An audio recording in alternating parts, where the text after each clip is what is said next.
With both the Dragon Orb and Bram's soul in the palm of his hand, you would think that Odin would be content with leaving Midgard alone.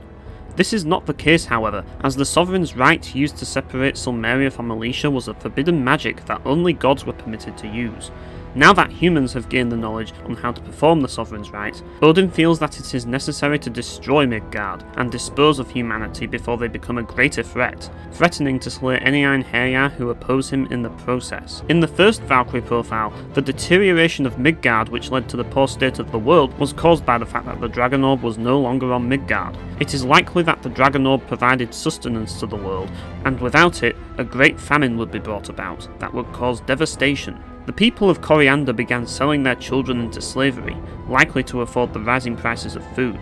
Orphans turned to thievery in order to make a living and help the struggling elderly. Lack of resources brought tension between nations, meaning that the demand for mercenaries was higher than ever, as war could break out at any moment. All of this was the result of Odin acquiring the Dragon Orb, though this does not become apparent until the end of the first game. In Silmeria, players are expected to know this, and therefore Odin is already set up to be the game's antagonist. Sensing Alicia and Rufus' presence, Odin decides to take matters into his own hands, deciding to slay them himself. The next dungeon, Yggdrasil, is without a doubt my favourite dungeon in the entire game.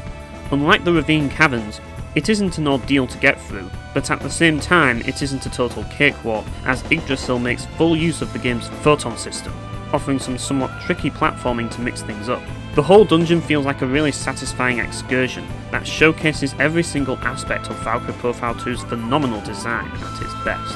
Part of me considers Yggdrasil to be a strong contender for my favourite dungeon in a JRPG for this reason. The music that plays in this location is titled No Knowledge of Wisdom, a song so powerful that it quickly invokes an exciting feeling as they carry out the daunting task of making their way to the top of this colossal tree. Visually speaking, the entire dungeon is a spectacle. Not that it should come as a surprise at this point, but the visual backdrop of this level in particular is so impressive that there is an entire cutscene dedicated specifically towards acknowledging just how incredible it looks.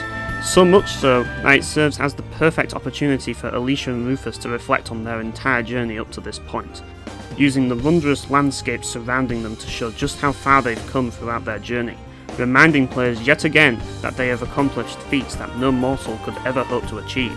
All of this builds up to the climactic finale of the entire story, where Alicia and Rufus team up against Odin.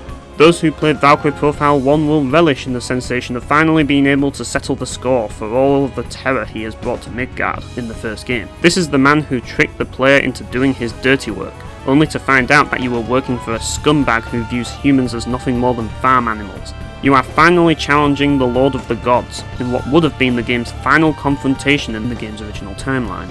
Needless to say, the battle ends in Odin's favour, as his powers vastly outclass those of Alicia and Rufus.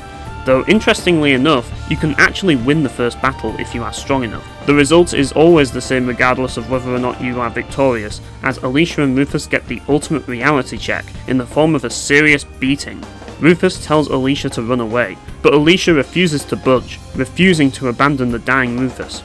It is at this point that a familiar face shows up. It turns out that Lazard survived the events of Chapter 4 and snuck his way to the top of Yggdrasil, and seeing no other choice, Alicia begs Lazard to assist her against Odin. But what can a mere mage hope to do against the might of the Allfather himself?